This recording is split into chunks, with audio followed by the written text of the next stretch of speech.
Assalamualaikum warahmatullahi wabarakatuh.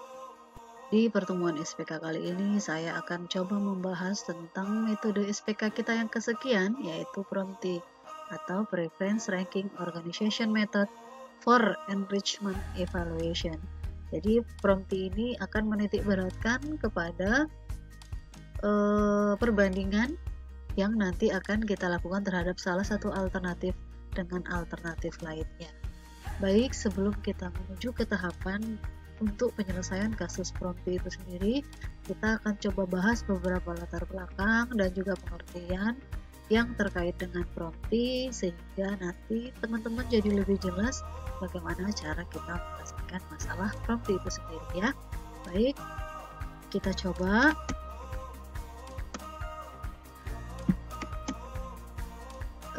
Adapun PROMT itu sendiri menurut pengertian yang saya sarikan dari beberapa buku, yaitu metode untuk mengevaluasi alternatif dan kriteria serta membuat peringkat alternatif untuk keputusan akhir.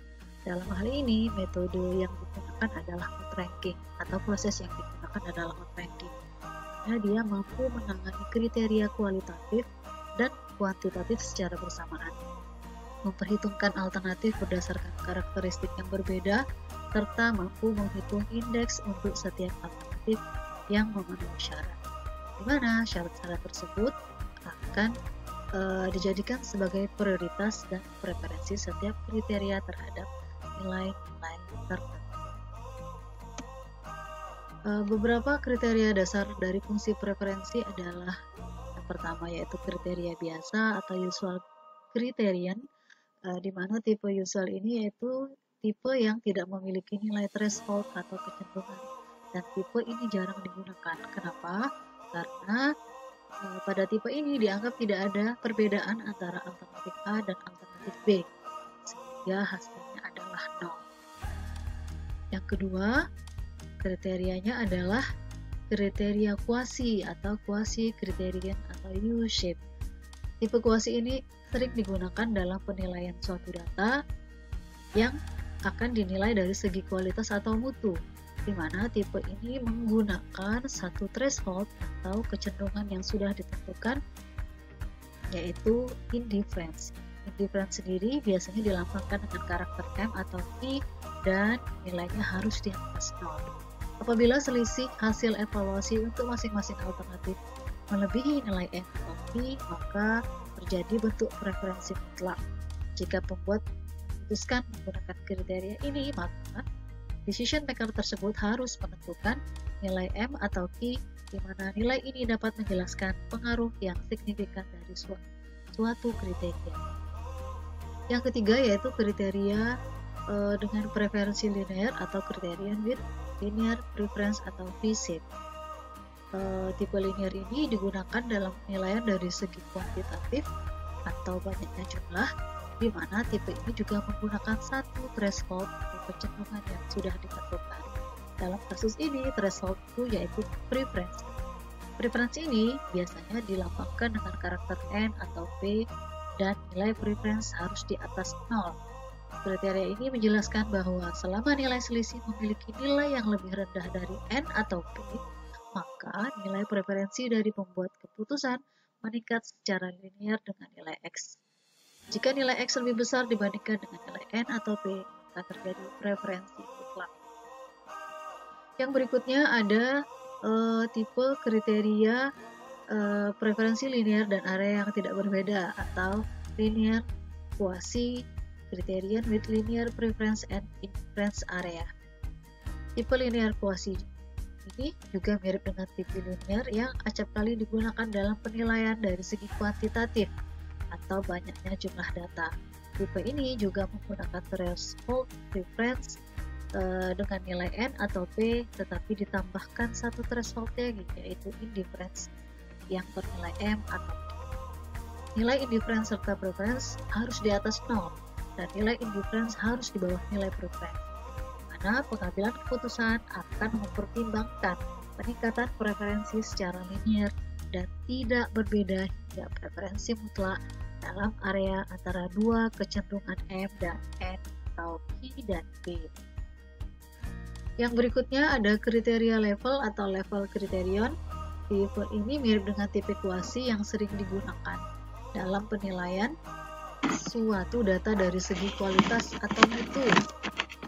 Tipe ini juga menggunakan threshold, tapi tambahkan suatu threshold lagi, yaitu preference N atau P. Kriteria yang berikutnya yaitu kriteria Gaussian atau Gaussian criterion.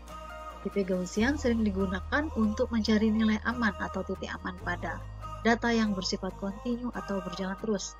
Tipe ini memiliki nilai threshold, yaitu Gaussian threshold, yang berhubungan dengan nilai standar deviasi atau distribusi normal dalam statistik. Baik dari beberapa nilai kriteria tadi akan kita gunakan proses pencarian atau pemecahan masalah dari prompt itu sendiri ya. Nanti teman-teman bisa bandingkan kira-kira kriteria mana yang nanti akan kita gunakan untuk tipe penyelesaian masalah prompt kita. Dari nilai threshold atau kecenderungan yang kita dapat, nanti ada beberapa nilai threshold yang kemudian jadi tolak ukur untuk proses perhitungan dari prompt itu sendiri, di mana yang pertama ada indifference threshold yang biasanya dilambangkan dengan karakter M atau Q, di mana jika nilai perbedaan di bawah atau sama dengan nilai indifference, maka dianggap tidak memiliki nilai perbedaan atau X sama dengan 0. Kemudian preference threshold yang biasa dilambangkan dalam karakter N atau P, di mana jika nilai perbedaan X di atas atau sama dengan nilai preference, maka perbedaan tersebut memiliki X sama dengan 1. Yang terakhir ada Gaussian threshold yang biasa dilambangkan dalam karakter atau S, serta diketahui dengan baik sebagai parameter yang secara langsung berhubungan dengan nilai standar deviasi pada distribusi. Nah, tahapan seleksi sendiri dari proses prompt pertama adalah kita akan menentukan beberapa alternatif. Kemudian jadi alternatifnya kita siapkan terlebih dahulu.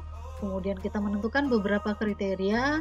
Ini berdasarkan syarat-syarat dan ketentuan yang sudah kita masukkan dalam proses seleksi. Kemudian kita menentukan dominasi kriteria dengan cara menentukan tipe preferensi untuk setiap kriteria yang paling cocok. Yang berikutnya lagi, kita akan memberikan nilai threshold atau kecenderungan untuk setiap kriteria. Yang terakhir adalah menghitung nilai entering flow, leaving flow, dan net flow. Di mana entering flow yaitu jumlah dari yang memiliki arah mendekat dari node, dan hal ini merupakan karakter pengukuran outranking. Kemudian ada leaving flow yaitu jumlah dari yang memiliki arah menjauh dari node A. Yang terakhir ada nilai net flow yaitu penilaian secara lengkap, di mana penilaian ini didapatkan dari nilai entering flow yang dikurangi nilai leaving flow. Jadi bisa diartikan nilai net flow adalah nilai akhir atau hasil yang didapat dari nilai positif yang dikurangi nilai negatif dari sebuah node. Baik, kita punya studi kasus yaitu seleksi penerimaan airline staff di maskapai penerbangan NHR. Di NHR merupakan salah satu maskapai penerbangan di Provinsi Jambi yang setiap tahunnya melakukan kegiatan seleksi airline staff baru untuk ditempatkan di cabang-cabang NHR di seluruh Indonesia. Proses seleksi ini dimaksudkan agar para calon airline staff siap bekerja dan ditempatkan di manapun. Kriteria penilaiannya adalah ada 5, ada K1, K2, K3, K4, hingga K5, masing-masing yaitu umur, tinggi badan, kesehatan, penampilan, dan bahasa Inggris. Kemudian bobot penilaiannya sendiri ada subkriteria untuk umur, untuk tinggi badan, untuk kesehatan, penampilan, dan bahasa Inggris kita akan menggunakan subkriteria dari sangat kurang hingga sangat baik. Terus data dari calon airline staff-nya sendiri itu kita punya 3, ada A, ada B, dan ada C. Baik ya, kita akan coba menggunakan Excel. Jadi teman-teman jadi lebih jelas kan ya. Oke, sudah saya siapkan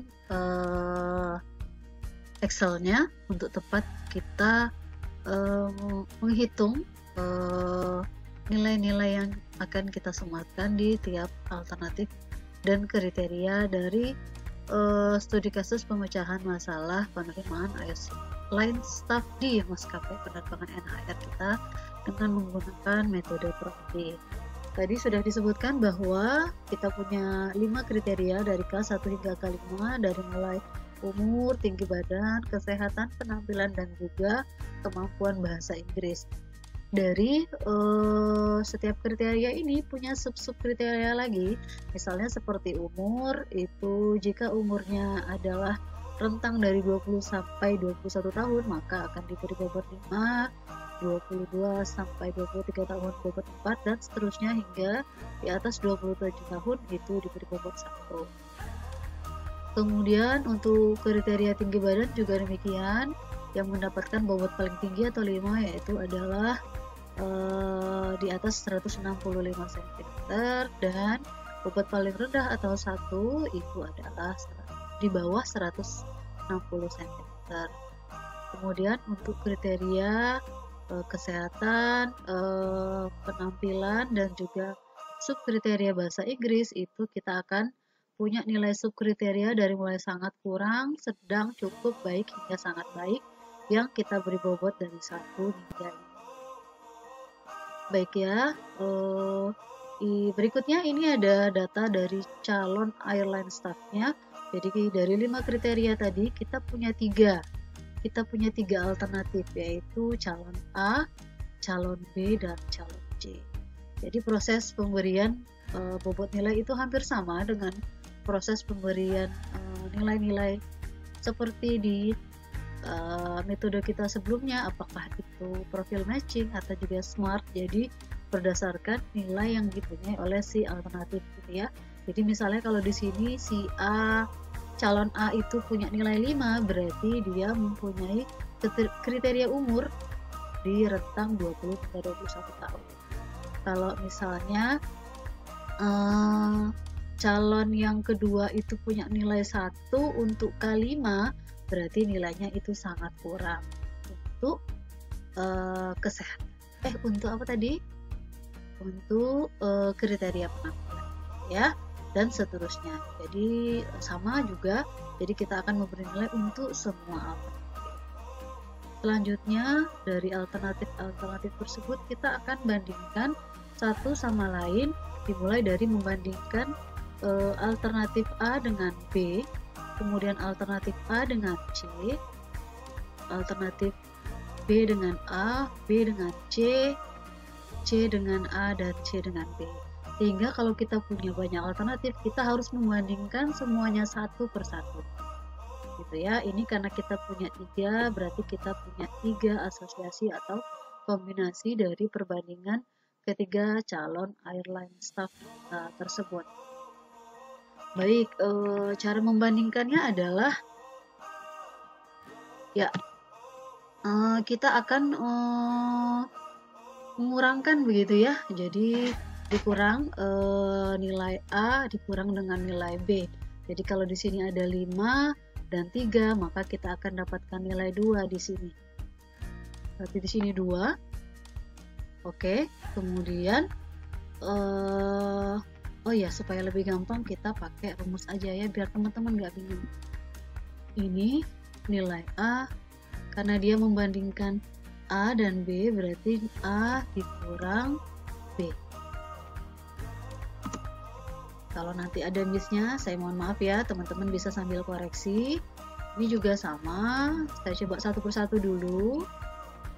Kalau teman-teman udah bisa, boleh ditarik aja garisnya, atau mau di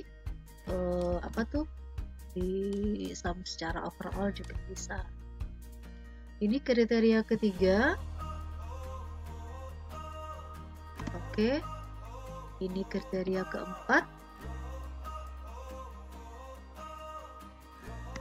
Dan ini kriteria kelima.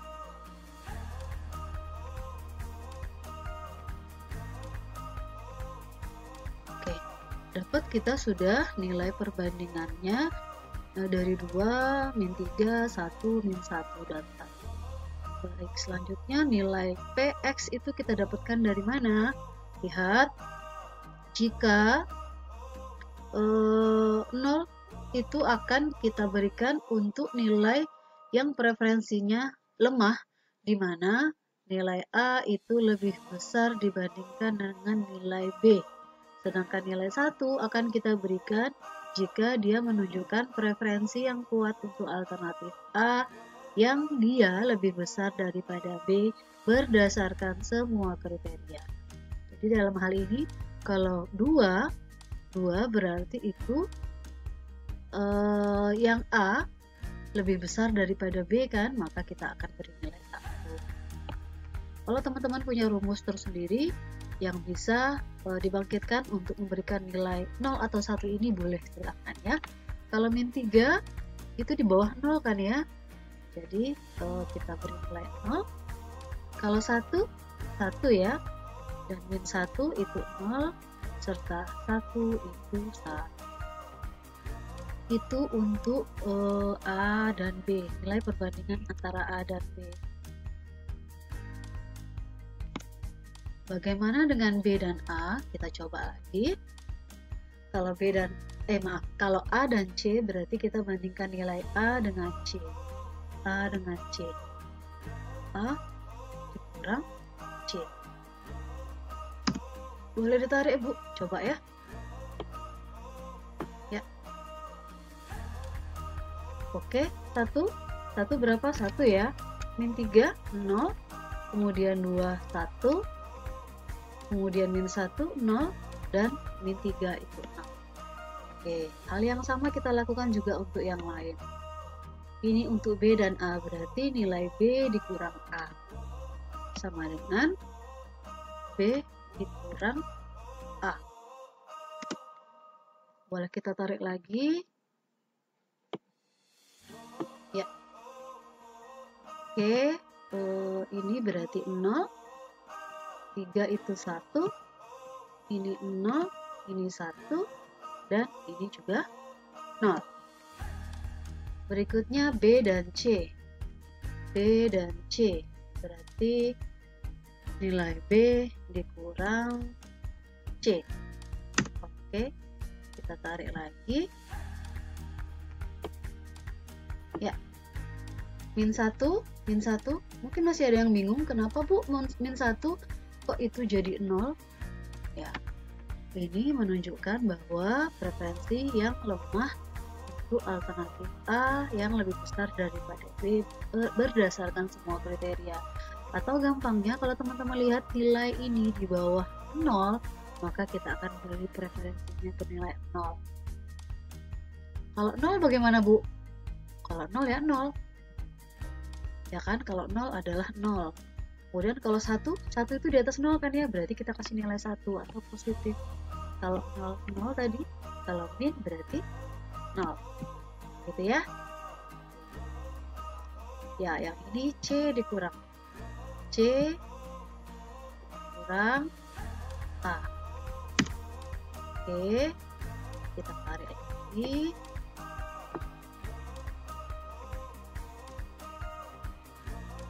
Kita cek dulu ya. C dikurang A. Maaf, ini kok begini?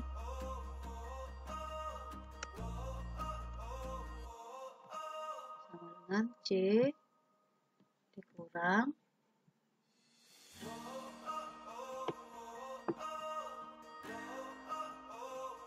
A.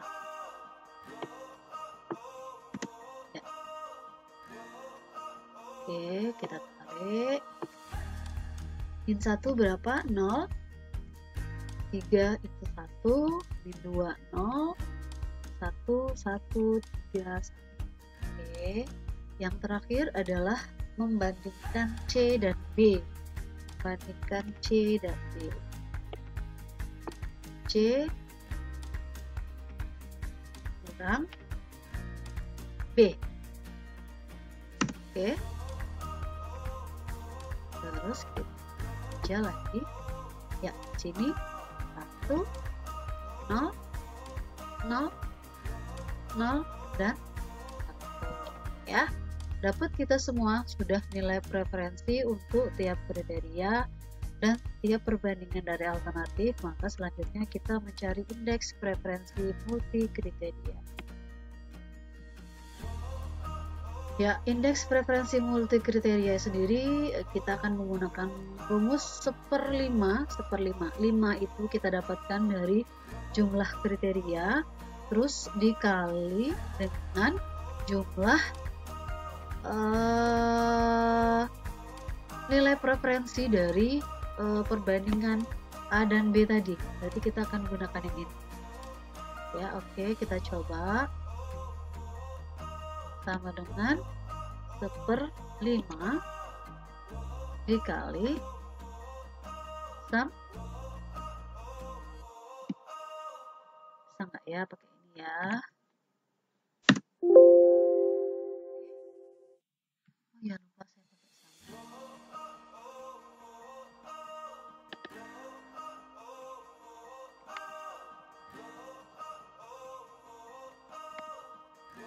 Oke. Kita lihat aja ya. Berikutnya kita lakukan hal yang sama untuk mencari indeks preferensi multi kriteria untuk perbandingan antara A dan C ya. Sama, kita menggunakan rumus yang sama. 1/5 dikali preferensi indeksnya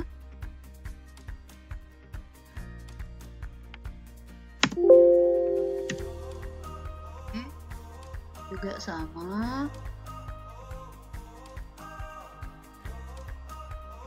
Ini untuk yang B dan A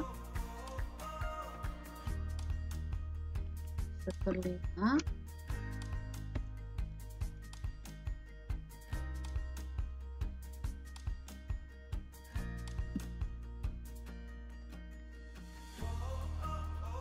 oke. Yang lagi untuk B dan C 1/5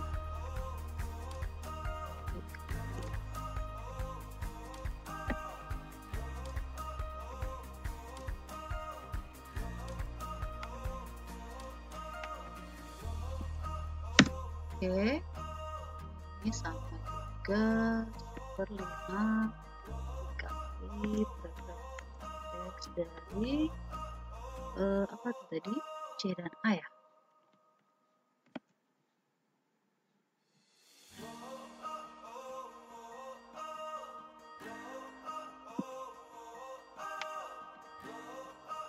Oke, yang terakhir 1/5 dikali preferensi indeks dari C dan B.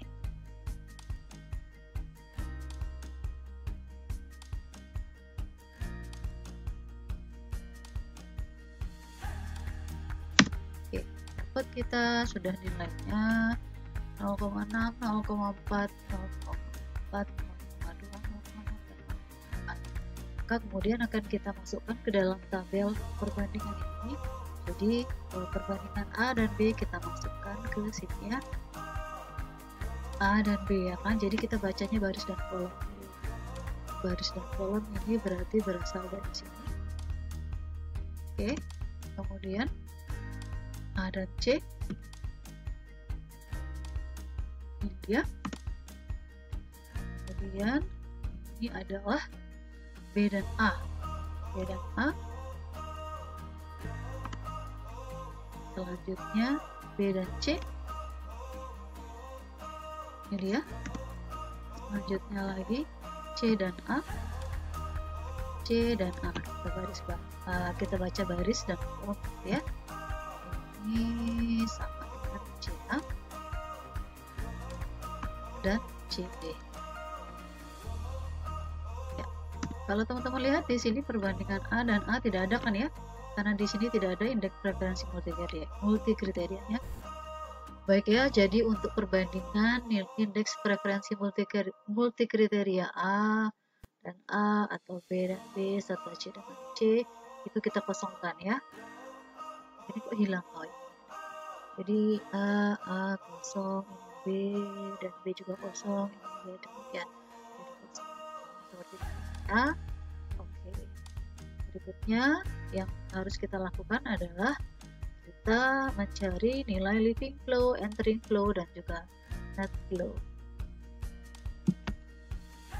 Ya, leaving flow itu kita dapatkan dari untuk nilai A berarti berdasarkan 1/3 kurang 1. 3 kurang 1 itu 3 adalah berdasarkan jumlah alternatif ya.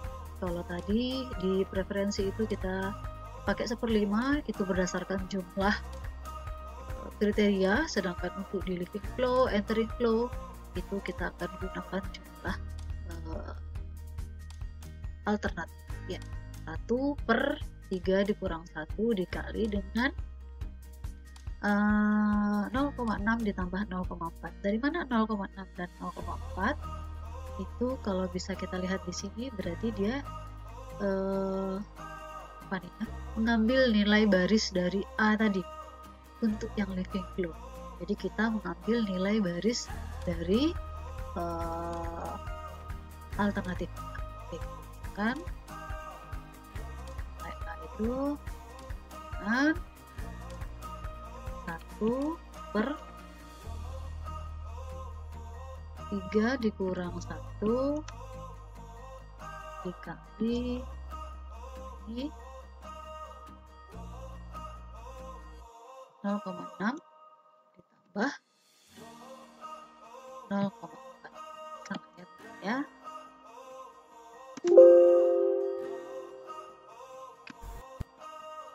Berikutnya kita cari leaving flow untuk yang B, masih menggunakan rumus yang sama.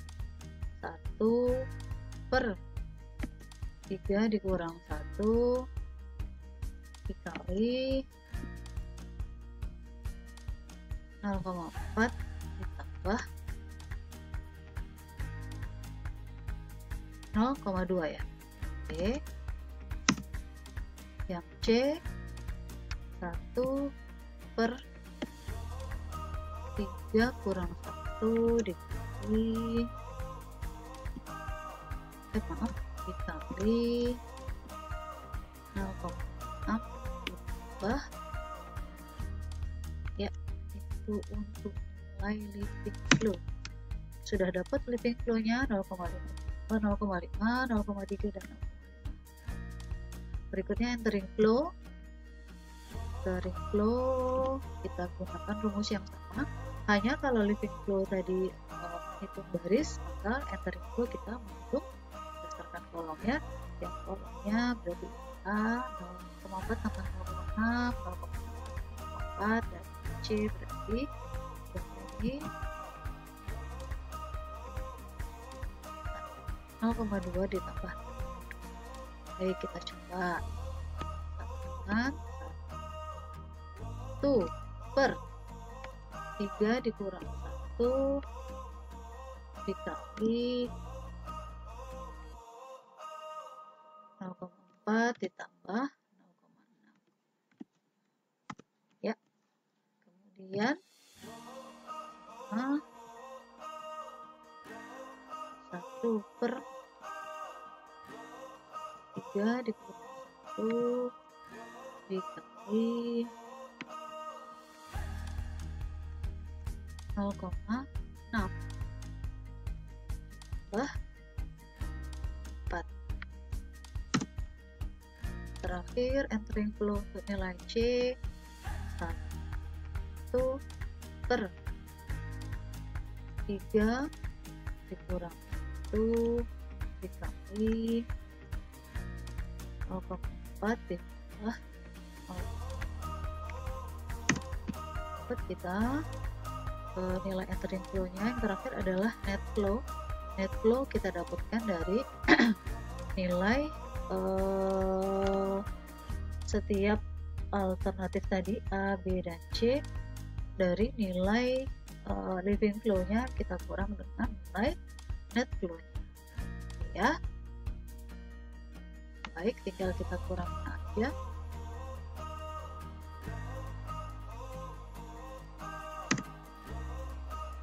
bisa nggak nih kita tarik aja. Ya, dapat kita nilai ya 0,2 dan 0. Berikutnya terakhir kita punya parameter bahwa yang kemudian akan diterima adalah yang nilainya lebih besar atau sama dengan 0, dan yang ditolak adalah yang nilainya lebih kecil dari 0. Baik, untuk tiap alternatif ya kita masukkan nilai living flow-nya.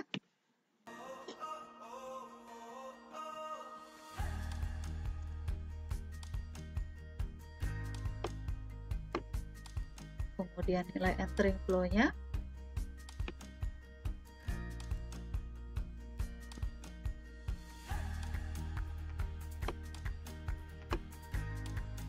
Kemudian nilai net flow-nya.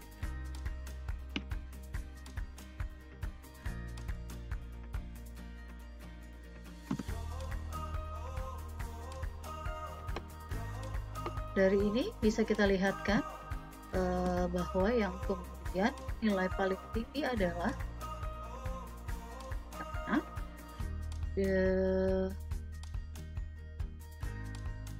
nilai 0,2. Ini yang nomor 1 berarti rankingnya ini ranking 2 dan ini ranking 3 ya. Karena kita tadi punya nilai tolak ukur yang diterima dan ditolak, maka yang di bawah 0 atau yang di bawah 0 maka itu dia akan ditolak atau tidak masuk dalam hasil seleksi penerimaan airline. Kita lihat di sini berarti dia diterima. Yang ini juga diterima karena dia ranking 1. Yang terakhir yang alternatif B ya, yang ini karena nilainya di bawah 0. Begitu cara perhitungan metode Prompt. Teman-teman silahkan mencoba sendiri ya. Soalnya yang harus dikerjakan adalah soal pada latihan di modul Prompt. Mana modulnya? Ini dia ya. Teman-teman yang NIM-nya genap silakan kerjakan soal nomor 1. Teman-teman yang NIM genap silakan kerjakan soal nomor 1. Dan teman-teman yang NIM ganjil silakan kerjakan soal nomor 2. Dikerjakan di Excel, kemudian filenya dikirimkan ke vClass. Baik ya, cukup sekian dari saya untuk pertemuan kita tentang Prompt. Kita akan bertemu lagi di lain kesempatan. Terima kasih atensinya. Wassalamualaikum warahmatullahi wabarakatuh.